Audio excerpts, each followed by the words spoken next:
दोस्तों शुक्रवार के दिन एक खबर बहुत तेजी से सोशल मीडिया पर पूरी खबरों में जो है सुर्खियां बनाती है। वो है दिल्ली के हाई कोर्ट के एक जज यशवंत वर्मा के घर पर करोड़ों रुपए का पाए जाना। जब खबर फैली तो उनका ट्रांसफर कर दिया जाता है इलाहाबाद हाई कोर्ट। जी हाँ, जहां से वो आए थे वहीं पे उन्हें वापस भेज दिया जाता है। एक भ्रष्टाचार के रूप में कैश बरामद होना एक जज के तौर पर न्यायपालिका की पारदर्शिता पर भी काफी सवाल खड़े करते हैं। क्योंकि एक जज कितने केसों को सुनता है और कितनों को न्याय देता है, कितनों का न्याय करता है, उस पर जो है सवाल लाजमी है। सोशल मीडिया पर तमाम सवाल खड़े हो गए जब उनका खाली ट्रांसफर किया गया। सिर्फ ट्रांसफर के ऊपर इतना सवाल हुआ, क्या एक सिर्फ ट्रांसफर जो है काफी है? लेकिन ट्विस्ट तब होता है इन सवालों के बीच में, तब इलाहाबाद हाईकोर्ट के बार एसोसिएशन उनका विरोध करते हैं। कहते हैं कि इलाहाबाद हाईकोर्ट कोई कूड़ादान थोड़ी है या कोई कचरे का डब्बा थोड़ी कि कोई भी आएगा और गंद को फेंक के चला जाएगा।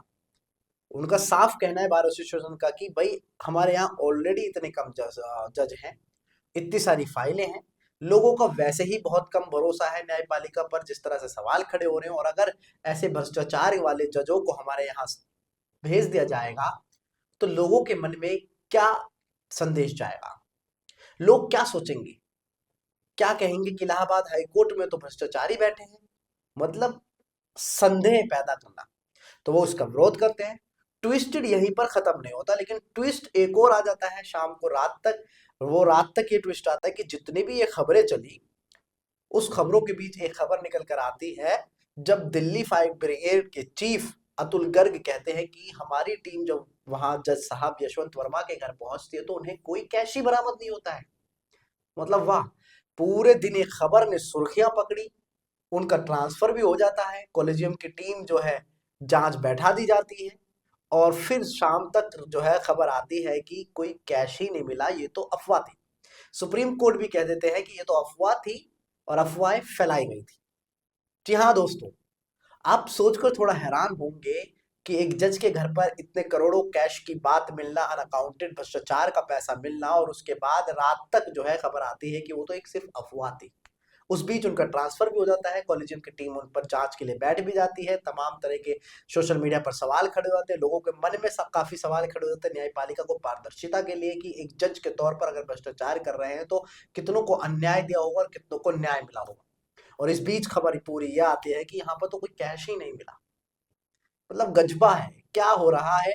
अब ये तो खैर जांच के बाद ही पता लगेगा कि क्या वहां पर कोई कैश था या फिर यहाँ पर भी कोई खेला हो चुका है। बता दें कि दिल्ली हाईकोर्ट के यशवंत वर्मा, जिन पर ये सभी आरोप लगे, उन्होंने कई अहम मुद्दों पर जो है फैसला भी दिया। आपको बता दें कि दिल्ली सरकार में जो आम आदमी सरकार थी, उनके जो मंत्री थे सत्येंद्र जैन, उनके खिलाफ जो कार्रवाई चल रही थी उन पर बंद करने का आदेश दिए थे। शराब नीति घोटाले मामले में जो है सीबीआई और ईडी को जो है निर्देश दिए थे कि जो भी आपके इस पे संबंध में सबूत है उनकी जो है आधिकारिक प्रेस विज्ञप्ति और मीडिया को जो है आधिकारिक रूप से जो है सार्वजनिक करें। और आपको बता दें कि ब्रजेश पाठक के उपचुनाव में जो चुनाव आयोग को जिस तरह से उन्होंने चुनौती का जो है अपील डाली थी, उसको भी उन्होंने स्वीकार किया था। तो इस तरह के कई जो है अहम बड़े फैसलों पर उन्होंने अपने आदेश दिए थे।